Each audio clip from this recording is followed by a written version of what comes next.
Hello, everyone.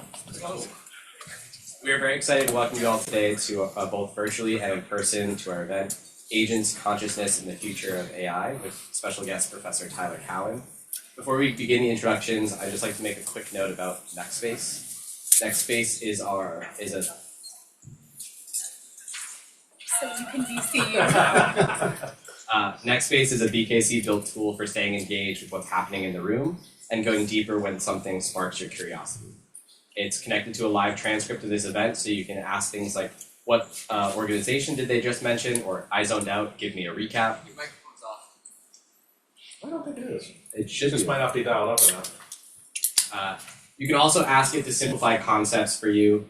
A few new features to look out for. NextSpace will occasionally check in with you during the event using our proactive messaging feature, and there's a group chat for connecting with others in the event. You can try it right now by scanning the QR code or by going to brk.mn/nextSpace-Berkey with an I. Your messages aren't tied to your identity, though a pseudonymized log is visible to our internal product team.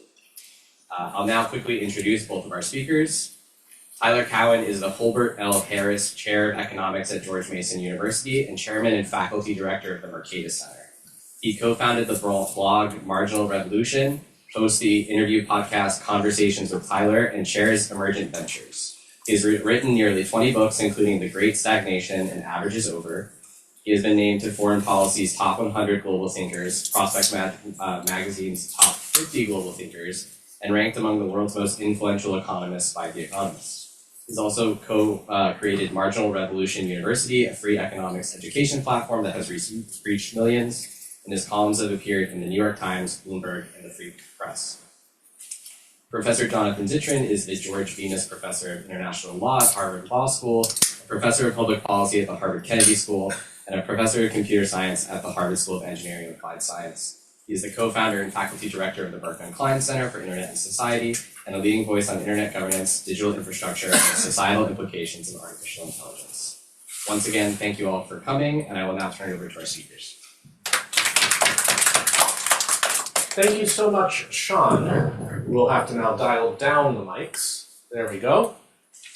Thank you all for coming today. It feels like we're at a wedding because there's such like a huge aisle in the middle, but unless there's been a total change of plan, I don't think we are. But even better than a wedding is having a chance to talk to Tyler Cowen. You're wondering how I was going to link that up. And there's so much we can talk about since you are one of the best exemplars of a polymath I can think of. And in fact, here's the NextSpace QR code. I'll imagine people had a chance to see it, but Brigitte, if you can just go on over, here is NextSpace, just to see it. These are people saying hello. You can also at Berkey, which is our house elf resident LLM. And so Brigitte is saying, at Berkey, what should people most know about Tyler Cowen that is not commonly known? I'm now thinking like cross-examination, not great to ask a question and you don't know what the answer is going to be. But drum roll, it is thinking. Oh wow, it's digging deep. All right, Berkey, we're counting on you. Is it actually running? I don't see the live transcript going either. So it might be that the entire system has crashed, which we can come back to Berkey and figure that out. But that is actually a nice segue to question number one, which we thought we would start with kind of ripped from the headlines. There is the possibly aptly named Mythos model from Anthropic, with the statistics about its scope and depth of training being bigger than ever before. They have deemed it too dangerous to release, which is a great excuse. I gotta say, like, I've been doing tons of work, but it's too dangerous to release. Can't let you see my book, I'm so sorry. What was your take when you read their explanation at length of why Mythos could not be released? There's an OpenAI version, broadly called SPUD. It was announced to Axios this morning that they will not release that either. But it's an even better model that they're not releasing. Yeah. I believe both parties, that it does give the person, the institution that controls it, the ability to hack into virtually all human systems, no matter how safe or protected we might have thought they were. And you can do this at not too great an investment of time, energy, and money. So this is a kind of turning point, really, in human history. I'm in touch with a lot of people who work in the area, and not one of them has contacted me and said, oh, what these people are saying is BS. So.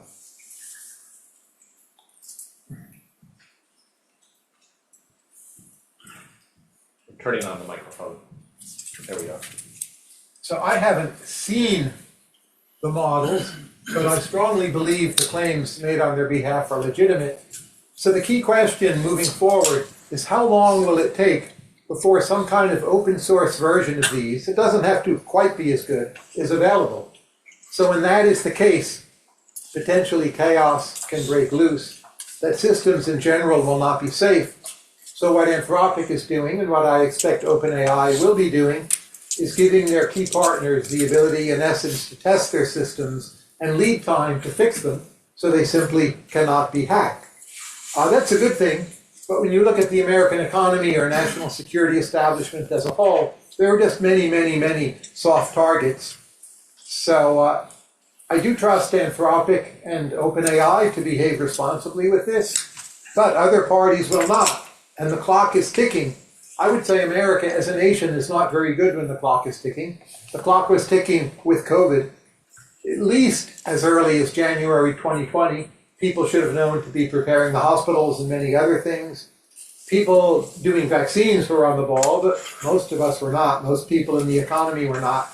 So here we have another chance. The clock is ticking. Let's say an okay enough dangerous open source model would take a year to 18 months. Well, that's how much time we have. In the meantime, this favors, you could call it economic concentration, but major parties that can contact Anthropic and OpenAI and, hey, help me fix this, will be much safer and more secure. In the long term, we'll all be much more secure. That's amazing. In the short term, for something like a year, it's totally fine. And in the medium term, it's going to be bizarre and bewildering. And if you have things you've said or done that are somewhere hidden but available that you'll regret, I mean, get ready to deal with it.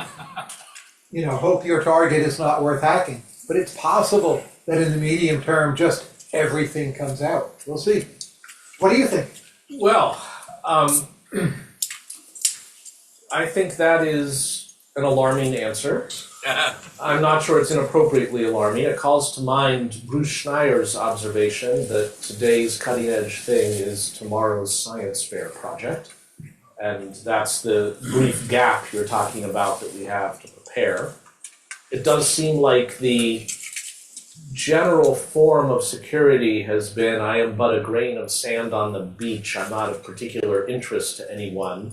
So unless I am suddenly thrust into the spotlight because of a milkshake duck moment, you can ask Berkey what milkshake duck is, then I don't have a whole lot to worry about. But in an AI-rich world, that's exactly defense. Exactly. Because all the databases can be searched. Like, what's in the world out there about my husband, my wife, my yes, friend? Which is also a way of getting into a conversation about agents, because we should probably define them. Different people have different definitions of them. I think of agents as they've got a boundary between who they are and who the world is, so they have some kind of virtual embodiment, if that's not a contradiction in terms. You can give them a general goal, and then they'll go out and figure out a way to advance it, possibly monkey's paw style, in a way you didn't expect or want.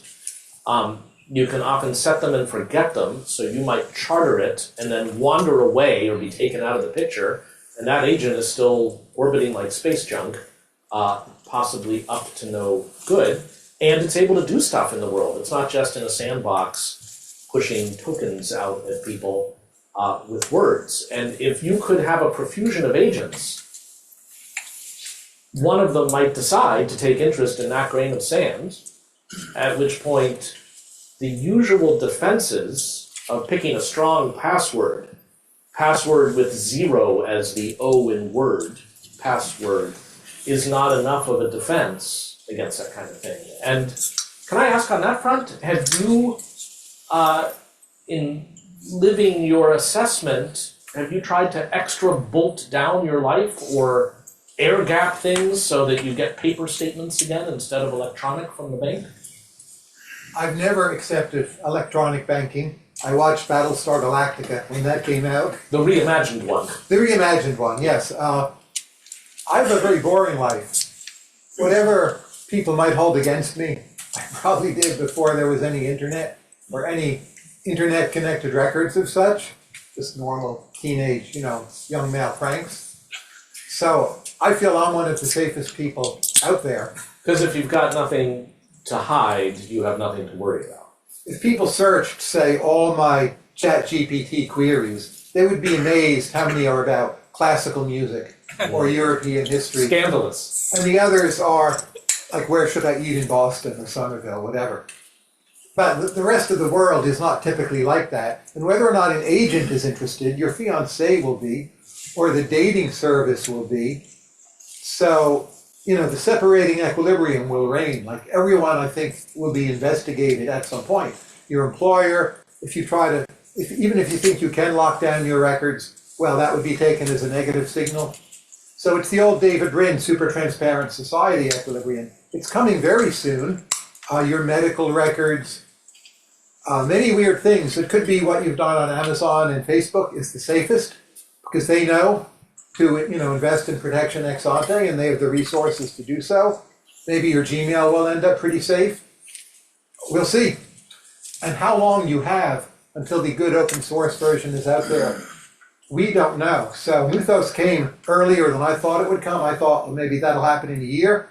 I realized 2 days ago I was wrong.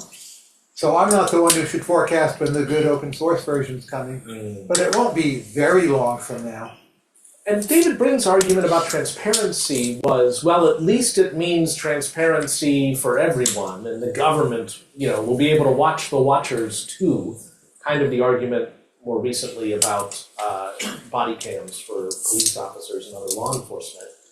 And I guess Julian Assange's argument back in the day with WikiLeaks was, we'll be able to maybe even have governments decompose because if they can't keep secrets, they can't govern. I don't know, do you have a view on that?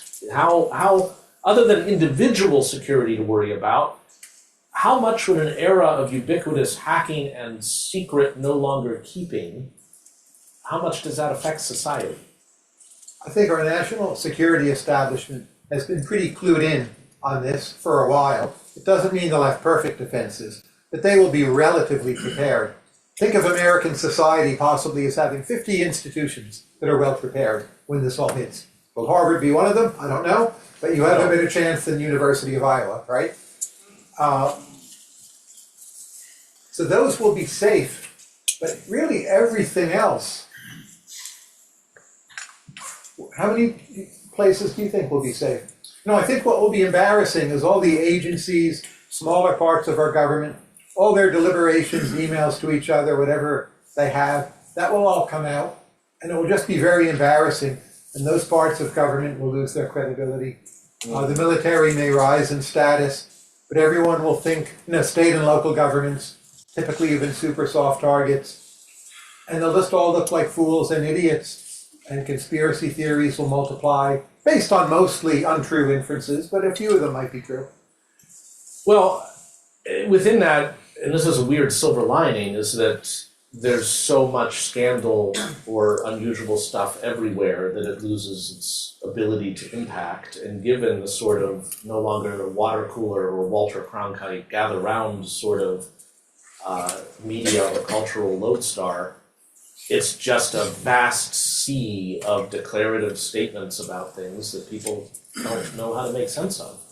But it may accelerate what I call the all-cynicism equilibrium, and it may accelerate the elevation of these, say, 50 institutions that are quite protected. And then you'll look, let's say it's the New York Times is one of them. So you'll never have read what's on their internal Slack if New York Times is one of them. So they won't look any worse than they do now, whatever level you would peg that at. And they'll be considered more reliable. But some other newspaper, you hear what they say to each other, and they're just totally biased, and it will be easy to prove, so to speak, and people will go around proving it. And could one or more of those 50 organizations be essentially an AI chaired and driven organization? I remember the brief flash of DAOs, distributed autonomous organizations, which was, can't believe I'm going to utter the word blockchain here, but we'll just get it behind us and then we're done. But if we think there's going to be a world of proliferating agents, and those agents can spawn sub-agents and open bank accounts and do things, don't you de facto, with or without legal personhood, have institutions that are utterly artificial? There's no human board of directors or CEO. It will accelerate that happening. And in general, AI-aware institutions will be the ones that have protections in place. So startups that are AI intensive are the people who know about this and will have protections, or just put less into records to begin with, or take certain things off the internet altogether. So their ascendancy also has been accelerated. So there are just many, many second and third order consequences. To be clear, everything I'm saying is a speculative guess, but we need to start somewhere. We'll learn a lot more quickly. But that's how I'm thinking of some of the immediate second order effects. So far, Like Anthropic and OpenAI, they will protect themselves against, say, external hacks. But internally, any institution is vulnerable because you hire employees. There are not security clearances of the sort you would have at the Pentagon, including at top AI firms. Mm-hmm. And so far we're talking about individual defenses against a world of exploitation of vulnerability, institutional defenses, that's the top 50 thing. It might be worth talking about societal defenses. And Tyler and I, before we started, we thought we would try to discover if there's any area in which the two of us strongly disagree. So we're kind of working on that as we go. And this might be one. If I want to think reductively about the Mercatus Center, I tend to think of it as a free and open markets-centric kind of place. Correct. And when Anthropic said, we've got this thing, it could be potentially transformative at multiple layers, it's dangerous enough that we have to withhold it, and we have initiated Project Glasswing, like the wings of a particular butterfly, that makes it easy to hide and it makes it safer, which appears to be a massive Sherman Antitrust Act violation in the waiting, but it's basically, we got together with all our competitors and we're going to get into a room, which does not have glass walls, and talk about what to do, and we'll get back to you when we figured it out. Does that seem like the right move? In my view, and I speak only for myself, not for Mercatus, we need a variety of antitrust waivers on AI safety, but we also need regulations to create a system of laws and penalties governing AI agents that would start with registration, the ability to turn them off, that they have to be connected to cloud computing in a way that is transparent enough to turn them off. But I do also understand there are many countries in the world, not all of them love the United States, and external parties can access the internet. Ideally, I would like to see AI agents capitalized and the kind of minimum capitalization required, as we do for banks and many other financial institutions. So someone has skin in the game, but we are going to have what you might call anonymous AI agents, which are not owned or traceable to anyone or any institution. And how those will be governed is a big challenge. I think none of us know how to do that.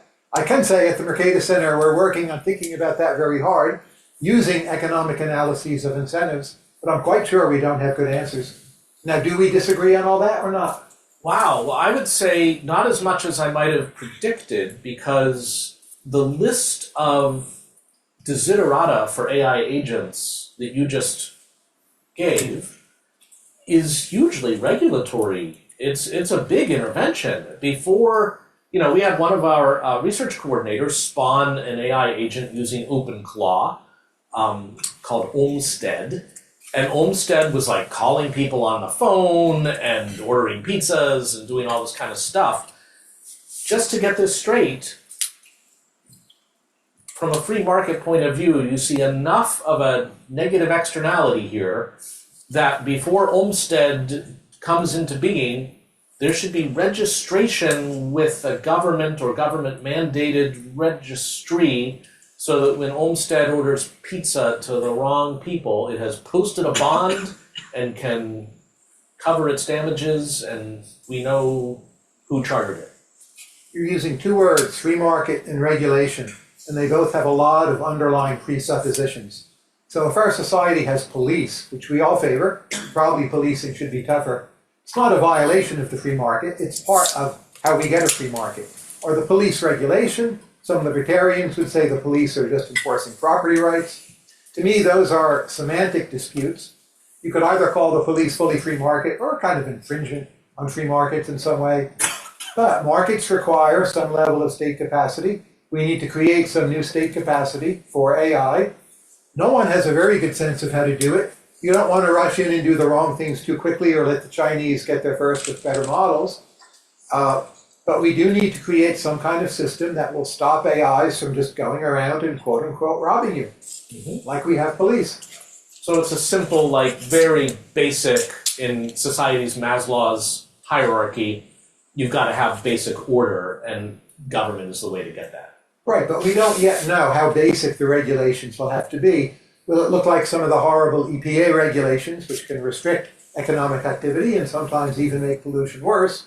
Or is it a pretty simple set of laws that's more like, the Ten Commandments or Asimov's 3 laws of robotics? Of course, somewhere in between. I would stress the point that we don't know. Regulations are very hard to reverse. We don't want China to win. So I want to be relatively careful. But I absolutely think some version of this needs to be coming. And we will only get it right by trial and error and making mistakes along the way. And basically, when bad things happen, America responds pretty well. Pearl Harbor, 9/11. But until bad things happen, COVID, we're pretty bad at planning in advance. Culturally, we're not going to change that overnight. We're not going to be, the next Singapore of North America. So in many cases, I want to hold back just a bit. But absolutely, these changes are all coming. We may have found a point of disagreement in saying that our response to 9/11 was exemplary. Not all parts, but there have not been major comparable attacks. Obviously, Iraq, that was beyond an overreaction, but a big mistake. You could point to other mistakes. But did we, in fact, cut off the flows of financing to a lot of terror groups? It seems we did. Have we prevented comparable attacks? In the US, absolutely we did. In that sense, we got some of the big things very right. At the cost of overreaction, to be clear. It's too hard to set up a bank account as a US citizen living in Germany, in part because of those regulations. We may just have to live with that. But you can say we did a bunch of things effectively after the damage occurred. It's funny because I would also, you mentioned COVID a few clicks back. I'd say the response to COVID was pretty good given that it was a once in 100-year thing. And the fact that the lockdown was voluntarily as successful as it was pretty amazing. I thought the Obama plan for a pandemic that was gathering dust on a shelf anticipated having to lock down for like 2 weeks. And for better or worse, the public came together to do it a lot longer. We can mostly agree on that, but if I ask you, was the plan January through March 2020 a good plan, other than the vaccine people, who were awesome, like A++, that was mostly lack of planning and bad, and it was only when people started dying that we got our act together. And in those 3 months, arguably 4 months, we could have done much, much more and limited the lockdowns we needed to have by having the hospitals ready, many other preparations. And on that, I give us a D or D-. Do you agree? In hindsight, yes. Okay, so we're mostly All right. agreeing on that too. Keep working on it. We have a project here that's been thinking about AI analysis and cultures of thinking about AI, roughly around a triangle where we've got accelerationists who are go, go, go. Let's cure cancer sooner, and AI is the way to do it. Again, very reductive.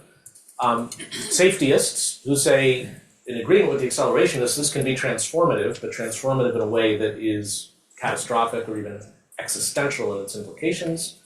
And so-called skeptics who don't appreciate the name, but the skeptics are folks who look at this and say, meet the new boss, same as the old boss. These technologies are reifying hierarchies that are bad, biases, and taking away human agency. It sounds to me so far like if you had to pick a corner, you're more an accelerationist, at least because of this China factor, where classic game theory, we don't get there first, someone else will, and that could be bad. Is that right? The more AI capabilities progress, the more the accelerationists and safety people merge together. because you get closer to points of actual danger, which we mostly have not been at. But that said, there's a number of factors you need to take into account. You mentioned China. You know, the joke for a while was, I'd rather be turned into an American paperclip than a Chinese one. That is indeed a joke. But if China or some other party gets there first, we're in deep, deep trouble. And for all the oddities of our current governance structures, I still trust us more than them. But I think also you need to ask the question, what is America good at? The answer to that is complex, but we're not good at just stopping. We're not going to do that. So the people who want the 6-month pause, we're not supposed to speak dogmatically like this, but I always thought that was just stupid. There's no point at which... You didn't sign the letter. I didn't sign the letter. No point at which you know enough to resume, or you can pause forever and other parties beat us. We're not good at doing useful things in the meantime, just like those first 3 months of COVID. January to March 2020, we basically did nothing. So we're not Singapore. If Singapore said we want to pause on whatever, AI or not, I would at least consider that it might make sense. But when it's America, I know we're bad at pauses. We're great at full steam ahead. So full steam ahead is the game we have to play, plus there's China and other parties. And the way everything in our system works, it's to get things done, believe it or not. And that's the reality of AI. So do you want to be a part of it and make it better and safer or not? And the people who are the safety people who want to stop or pause, they're making it worse. Ironically, you could say they're the ones who've done the most to accelerate AI, and Anthropic, which is typically considered like the safetiest company. I'm not sure really what any of these terms mean in that context, but they've accelerated progress. I'm fine with that, delighted at their models. But you know, you need to rethink what all these categories really mean in practice. Elon is like, oh, it's going to kill us all, so I'd better control it. Like, come on. You know, it's going to happen. We want the best version of it possible. We need to work toward that. And the people who are the cynics, skeptics, I think it's pretty clear now they're just wrong. And there's conflicting versions of them. Sometimes you see this in Gary Marcus. Gary's like, oh, it's so weak and impotent, and it's going to be terrible for us. I guess that's logically possible. The food is bad and the portions are large. Exactly. People want to mood affiliate with any negative sentiment. And it's hard for a lot of people to admit, like the tech companies are actually brilliant and efficacious because of what they've been telling us for the last 10, 15 years. But the tech companies are basically brilliant and efficacious. And you see that with AI. And at this point, there's not a serious way to deny that, but you may see it differently. Well, over to you. I've been trying to think of examples where we have paused, and the only two I think I can come up with so far are human genome editing and cloning. So bio, I think we've tapped the brakes on, and supersonic commercial flight. I think we've gone slower with that, but that just might be the economics of it. It might also just be the sonic booms. Am I missing anything there? Nothing I can think of. Supersonic flight, you know, the iPad and Wi-Fi has been our answer. It was losing money. People thought it wasn't that safe. That may not have been true. Cloning, there's just not that much demand for. It's not obviously a useful military weapon. You can give up cloning and, oh, China, you do all the cloning. Like, fine, who cares? I'm not really a fan of them doing all this cloning, but it's not a threat to us.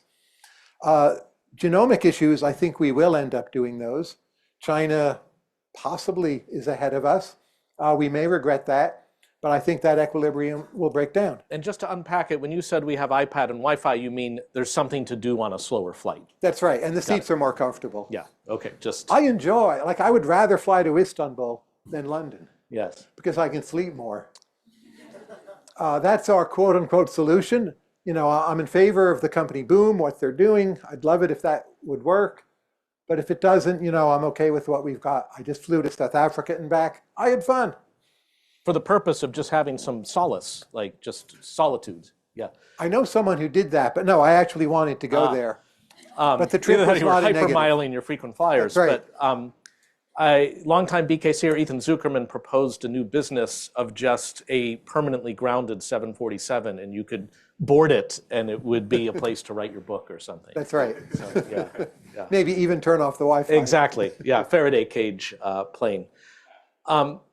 You've said we and us a couple times with respect to China versus US getting it. And I don't mean it in the usual question of who do we mean by we? That's always iffy. But I mean it more specifically, maybe back a little bit to free market and regulation too. Many technologies that could have big second and third order effects naturally, by the kind of capital and other requirements, tended to be developed by governments, like an interstate highway system or particle accelerator, stuff like that. Atom bombs, yeah. Yeah, atom bombs. Internet had a lot of quasi-public, I wouldn't say governmental, but its protocols were developed in unusual ways that weren't just private companies.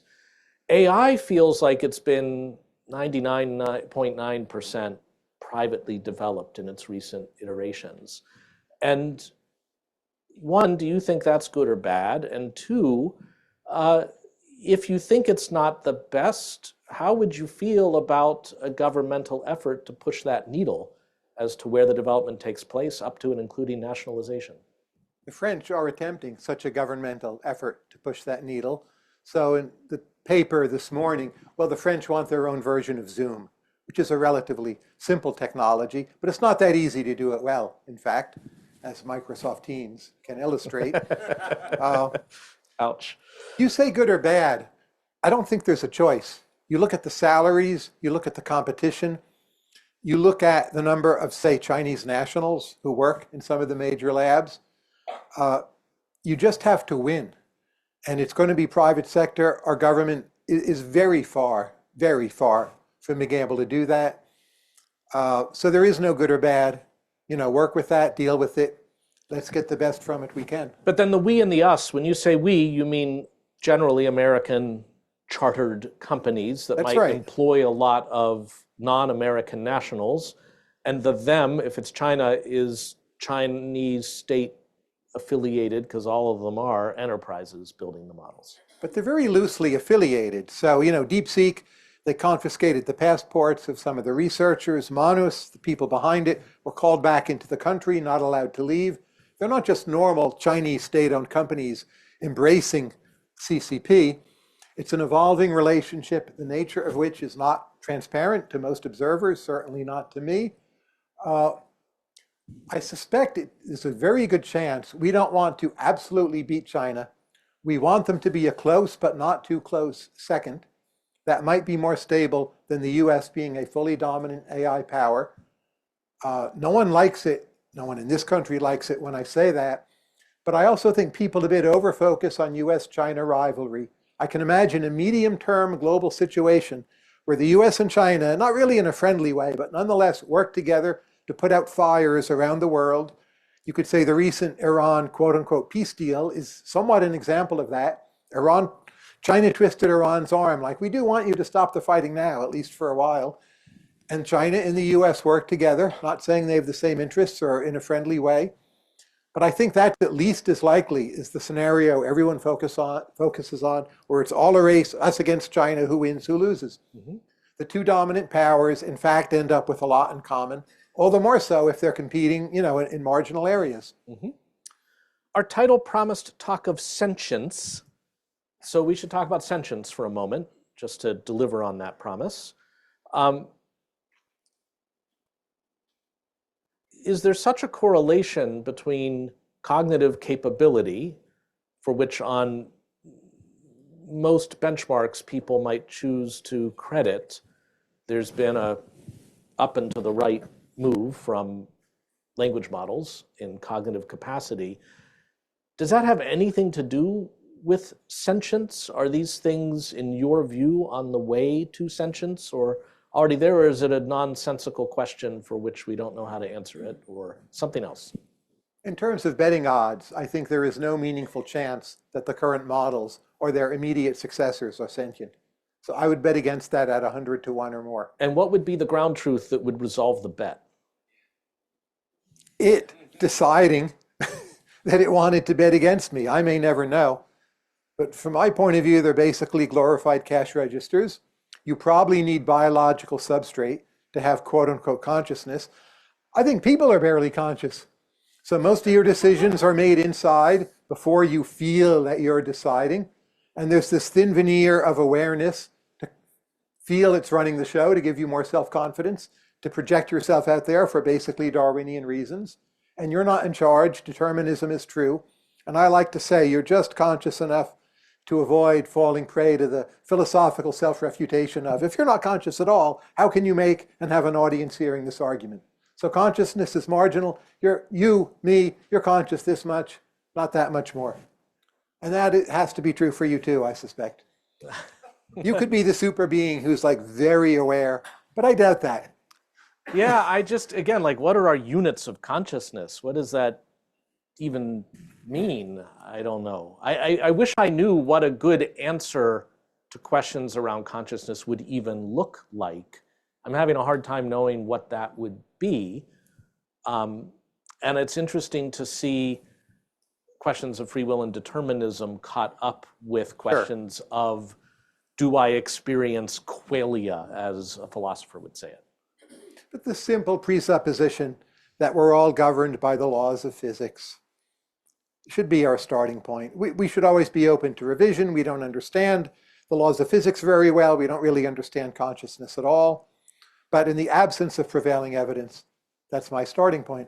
So how do you judge then the folks at Anthropic say in the most recent Claude Constitution, if one reads through the first 70 pages, after that, there is talk of model welfare and respect for it, that it's phrased contingently, but that there needs to be consideration of its interests, I think because it might be sentient.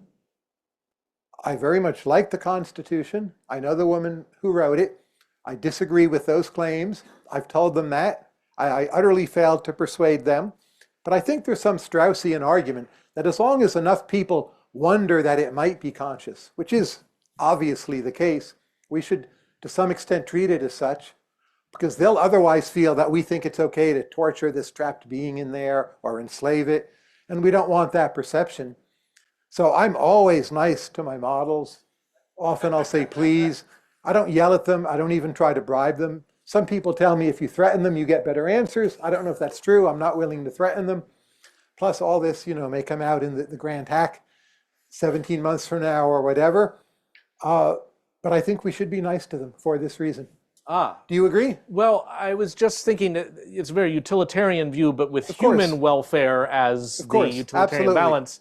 And I was going to say, that just means you have to say that. You could still quietly be mean to your models, but then you just pointed out if it became known, people would become unhappy at how you treat your models. To sincerely be nice to them, and indeed others as well, is the simplest way to get there. Mm-hmm. So just be nice. Got it. I agree with that. Good. Yeah, Yeah. that was nice of you. Thank you. You too.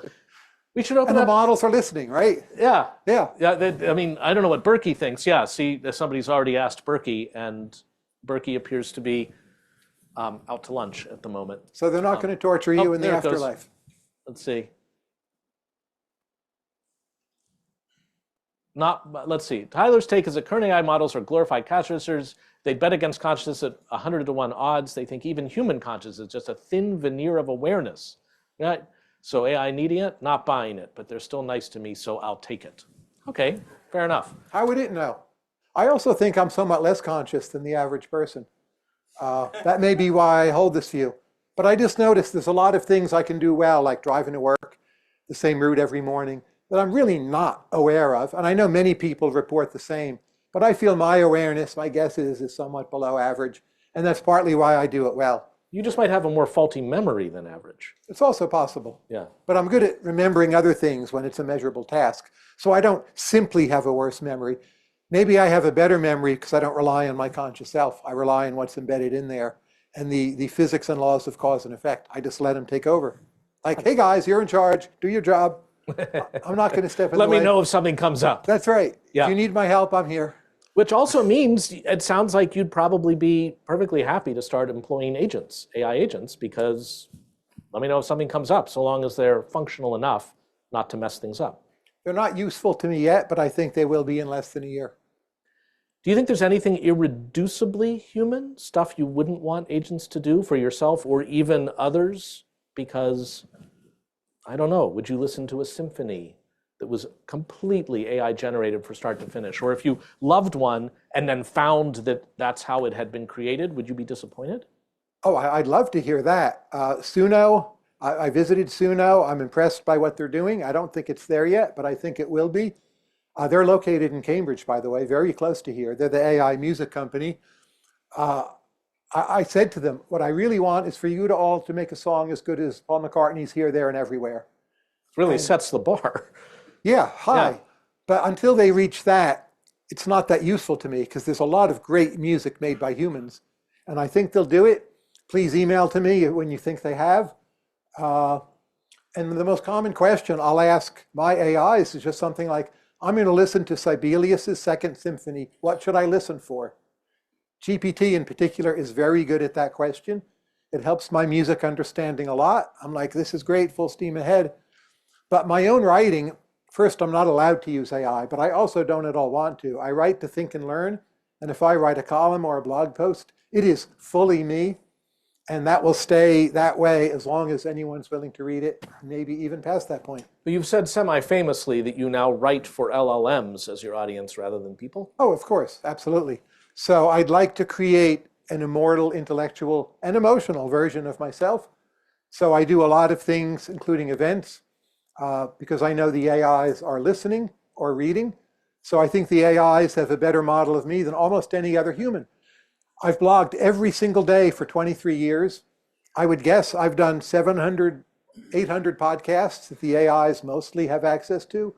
For the most part, they're not gated.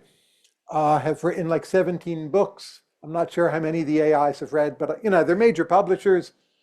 Many other things, articles, New York Times, Bloomberg, AIs I figure have read all that. So yeah, I'm in it for them. But that's volume. I'm wondering how you write differently when you've got an Well, you LLM need to in cover mind. different topics. You need to tell them your secrets.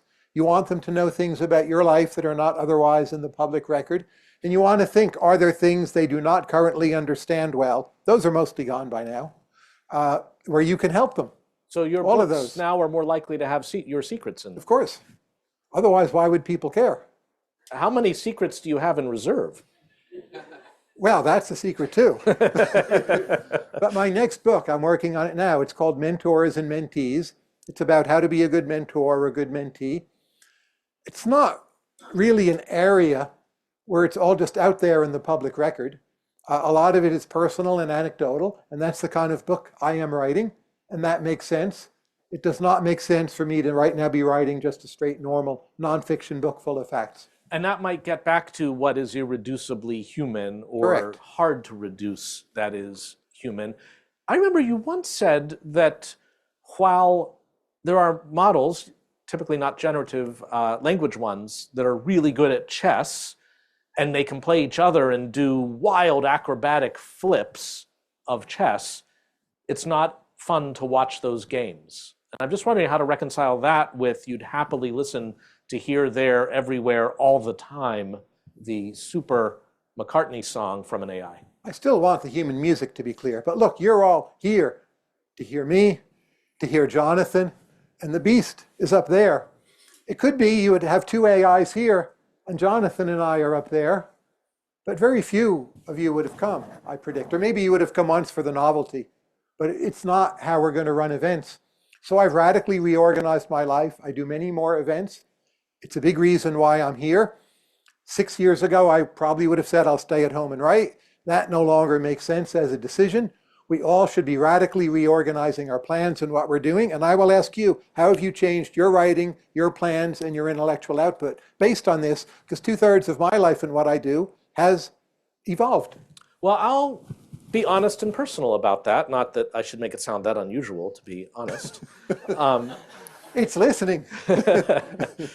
But I'd say a lot of my changes have less been from AI and more from social media and the current, I don't know, to put a fancy phrase on it, epistemic environment, which feels a lot harder to break through these days. That there is so much out there and it is so evanescent that trying to write something magisterial and deep, where will it go? Do people still read books? You're even reading fewer books, and I feel like you're the last person to turn the lights off after the party is over for book reading. I'm not reading less, to be clear, but I'm reading fewer books, yeah. I read a lot more news about AI and a lot more AI outputs. Right, which suggests that it might be you write a book, it embodies an idea, the fact that it's as long as it is and took as long genuinely as it did to prepare is proof of work and says people should really attend to this.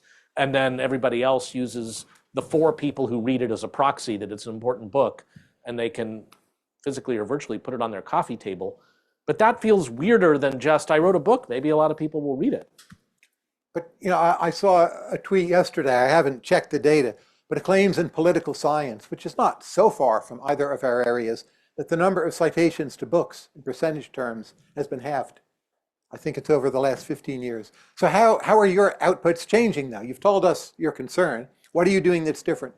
I am writing less, which is generally a confession of a cardinal sin on an academic campus, and doing more projects, trying to orchestrate unusual meetings of people who don't normally see one another and aren't just within academia, trying to figure out how those meetings might move the ball on the questions we raised in the first half of this, which was, gosh, we're all in the deep end of the pool. There's not an easy way to pause. Somebody needs to own, although nobody is chartered to do so. Should agents have license plates? Where would those come from? How would they be traced? What do you do with the ones that refuse to attach them? Those are great questions. And I feel like I am less inclined now to hide in a fortress of solitude and then in a book declare all the answers and say, world, it is now up to you, while I howl into the void, but rather to try to get people together to do something. So we're very close on this. Wonderful. We haven't found the disagreement yet. That's unfortunate. It might be that questions from those gathered here could elicit that, and there are a lot of them. So be mindful of the time, and whoever has the mic, Sean and Nathan, you have the responsibility of picking people to hand the mic to, and please, and feel free to identify yourself as much or as little as you like for posterity. Thank you. It's on. Yeah, thank you very much for this great privilege to ask the first question. I'm Piotr. I'm a Fulbright visiting scholar here at Harvard School of Engineering. And I'd like to ask, do you predict a moment in time where when AI will want something for itself, something smaller, something bigger? When could it happen? And if or when AI claims to be conscious, do you think we should trust its words or just its behavior? Well, right now, some of them will sometimes claim to be conscious, pretty frequently. And I dismiss that. I think I said 1 in 100, but I'd even bet 1 in 1,000 odds. I'm not sure how we would verify who wins the bet. Will AI want things? I don't know what that means. There's an issue of alignment. Will it always do what we want it to do? Do we always want it to do what we want to do? There are no simple answers to those questions. So far, I feel AI alignment has gone better than expected. The models, if anything, are too obsequious. And I've seen a modest migration of people from the camp of alignment is impossible to alignment's going pretty well. That is also what I observe. It does not mean alignment will go pretty well forever. I think in any case, the real issue will be evil humans directing AIs. So the fact that AI is quote unquote perfectly aligned, whatever that might mean, it's not a great comfort. You still have to beat back the evil humans, and that is already upon us. So it's a big worry. It's a worry of mine well before AI, and it's not going away ever. Which means that there might be issues of alignment to keep it in line with goals that either its originators, the model makers, or the users have, but also questions of alignment to when the user asks for something that it shouldn't, that they shouldn't, the model should not salute and do it. How should that policy be written? Is it just Amanda Askell, or Sam Altman thinks about it, or Elon Musk, and that becomes the way it's done? To have those 5 companies take their best start at it, I think is a great starting point. In the medium term, things will happen in other countries that we can't control. I'm all for the usual international agreements, but look, we can't even make WTO work. I would put very little faith in those. There are going to be bad AIs in other countries no matter what we do, and we're going to need a lot of defense and deterrence and whatever else we can muster. The clear short-term worry is just drones, which are not LLM-like AI, but the US might be much worse off in a world of drones. My intuition so far is that drones favor countries willing to tolerate a lot of chaos and destruction. That is not us. Mostly it's not the other good guys. I don't know what to do about that, and that is upon us now. I have no solution. I hope my model is wrong for who's favored and disfavored by drones. But if you're one of those small Gulf states and you're both near drones and you have desalination plants, you don't have that much scale, you depend on the US, maybe you don't trust the US, don't trust Trump, you're in a lot of trouble. And the notion that we woke up one morning and realized like maybe those countries were bubbles. Again, these are not hypotheticals. This is now, today. So we just have a lot of problems we need to solve in any case. And if someone says AI is part of that, I don't disagree. But this over-focusing on the kind of Terminator, Skynet goes live, I think it's misleading and it's taking our attention away from very real problems that exist now. I feel like you've got a nice undercurrent of the serenity prayer going, where you do a triage of marginally, can I push this or can we push this? And being ready to accept what you figure can't be pushed and work within that set of boundaries. I find myself wanting to push ourselves to do more and better, that we've got to do better than the WTO. We've got to do better than the United States Congress right now. And it calls to mind the quote from, what's his name? The ant guy here from Harvard. May he rest in peace. E.O. Wilson, thank you, the ant guy. That we have, what are the 3 things? It's Paleolithic emotions, medieval institutions, and godlike powers, and that's a terrible combination. And it's time to upgrade the medieval institutions. And not that I know exactly how to do it, but part of it is an exercise of collective agency to say, I don't accept that we can't do better than this. We've got to step it up. I hear secondhand, to be clear, I can't verify this, that China refuses to even have a nuclear hotline with us because they feel it would be a disadvantage for them. I'm against that too. I feel we have to do better. But at the end of the day, do I put my efforts into trying to fix that problem? You definitely No. picked a thing that's harder to change. And I agree, an asteroid could, well, there's stuff we can do about the asteroid. On the asteroid, we would cooperate. Yeah, It may be to naught, but I'm pretty confident about that one. The aliens. And look, there's a global good chance warming, we'll wait a cooperate. minute. Yeah, we have not cooperated on global Not cooperated on global, but we're moving in the opposite direction. That's one in your favor. But that's all the more reason we have to step it up, and we should take more questions. Wherever the mics are. I'm gonna just grab a question from our online audience, our own Skynet, if you will. This is actually a question from one of our Berkman Klein fellows. She asks, AI scientist Decay wrote a book called Raising AI, in which he argues we need to model our AIs, the types of behavior they should emulate and values they should base their actions on.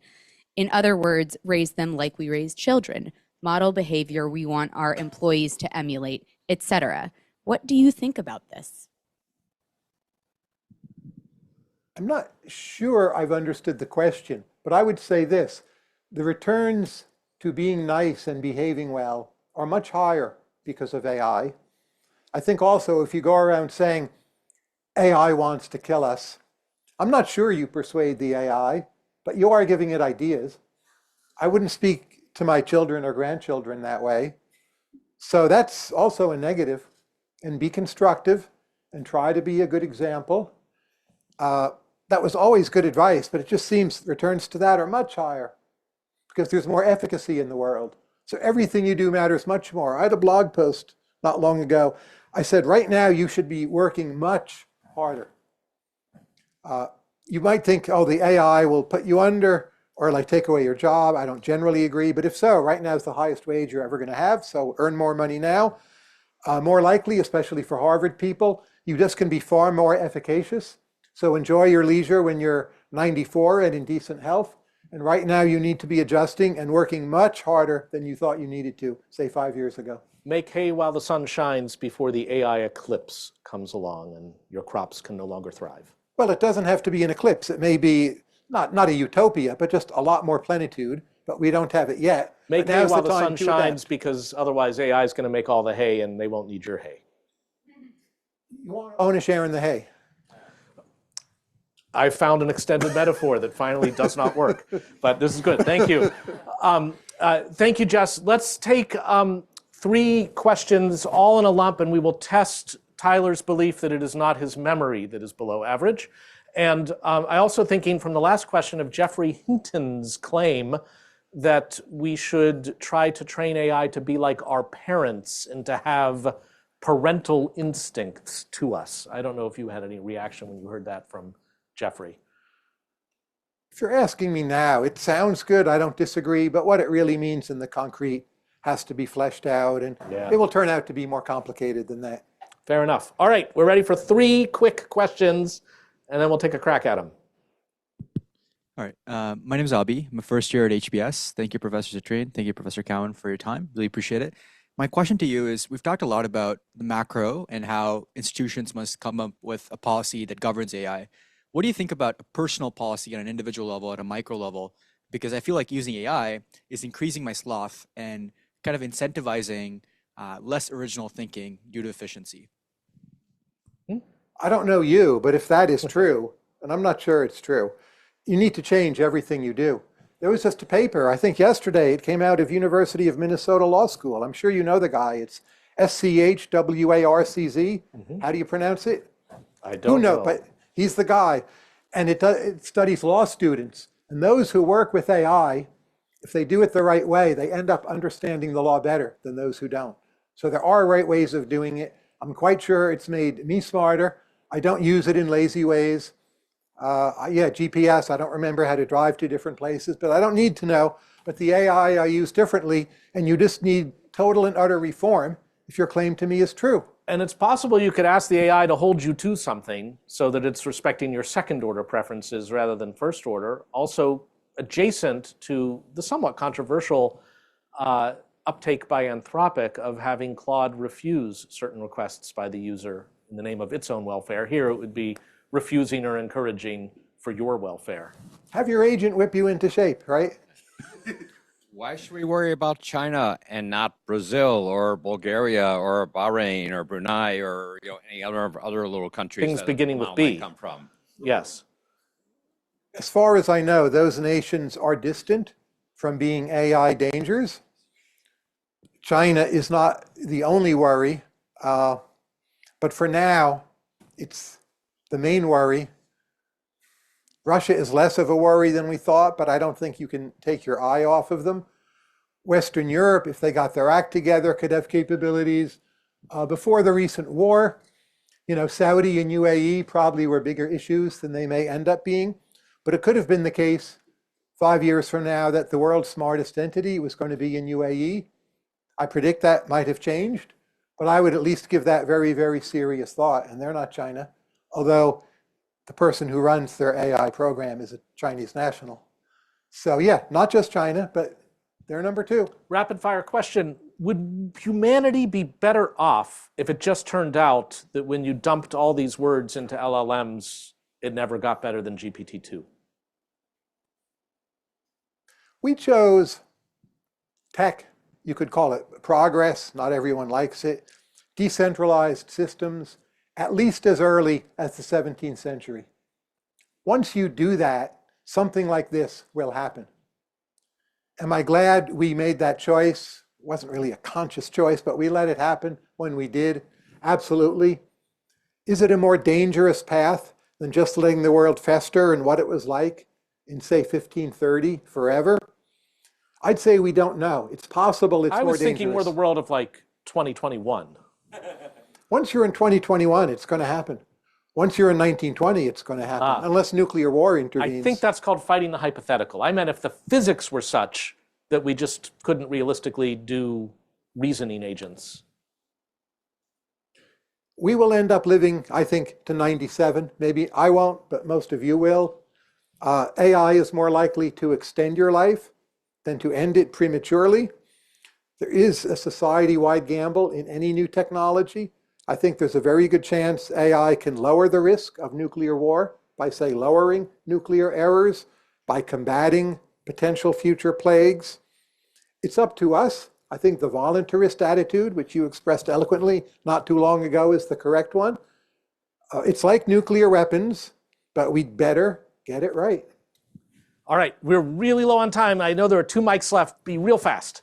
Hi, David from the Policy School, longtime Mercatus follower.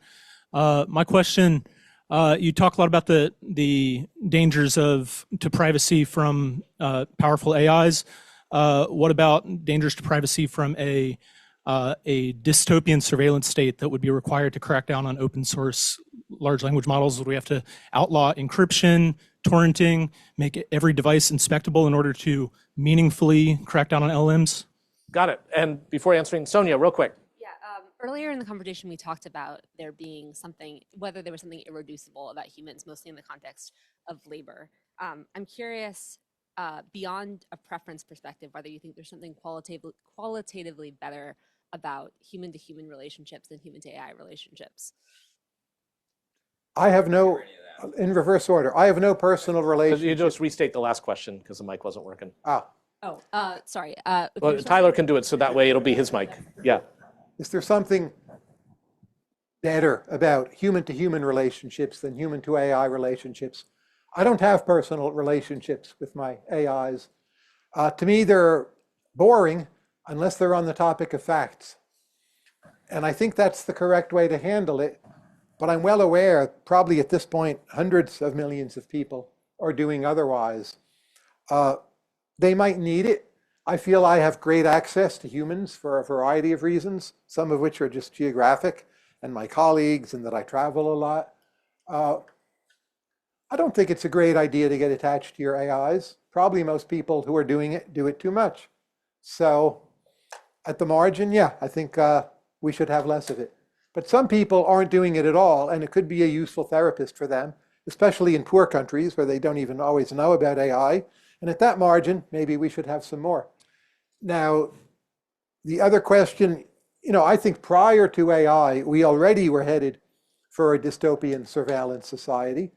If the question had been, well, putting in CCTV in neighborhoods, it generally was quite popular, most of all in the UK, but also in the US. Now, it wasn't searchable in the way that it's now searchable because of AI. I just have long thought that's the equilibrium. I don't like it personally. I don't see any real opposition to it. So I do think we're headed there. I'm against it. I'm resigned to it. I'm okay mood affiliating with him wanting to do something about it. I'll sign the petition, but I don't really see what that's going to be. So yeah, I think it's coming, with or without AI. That last pair of questions was a great tour of both Huxley and Orwell in reverse order. And we just owe a huge thanks to Tyler Cowen for joining us today for this broad conversation. Thank you, Jonathan. And a huge thanks to the AIs for listening in as well. Cheers. May I ask a question? Yeah, sure. Why do you think more academic economists have not turned their attention to AI? It seems like there's relevant expertise for... It's a threat. They would have to will have to completely retrain, and it will alter status hierarchies. And the ones who are famous now may not.